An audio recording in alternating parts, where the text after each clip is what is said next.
বন্ধুরা, আমাদের কলকাতার রাস্তার অবস্থা কতটা শোচনীয় সেটা দেখানোর জন্যেই আমি এই ভিডিওটা করলাম।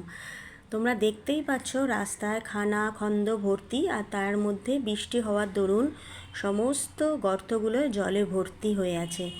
তো আমি সকালবেলা একটু বেহালার দিকে গেছিলাম, যখন আমি ফিরলাম তখন 8টা বাজে দমদম স্টেশনে পা রাখলাম। তারপরে নাগেরবাজারের অটো ধরে যতটা এগিয়েছি, হনুমান মন্দিরের পর থেকে এতটাই জেমে ফেসে গেছি যে কিছু বলার নয়। মানে গাড়ি তোমরা দেখতেই পাচ্ছ, একটু এগোচ্ছে থেমে যাচ্ছে, একটু এগোচ্ছে থেমে যাচ্ছে।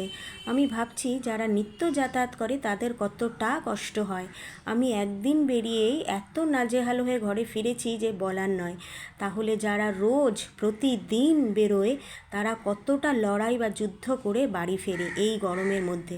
তো আমাদের অপদার্থ সরকার সেদিকে নজর তো দেয়ই না, উপরন্তু আরও গদিতে বসে সে টাকার পাহাড়ের উপর বসে আছে।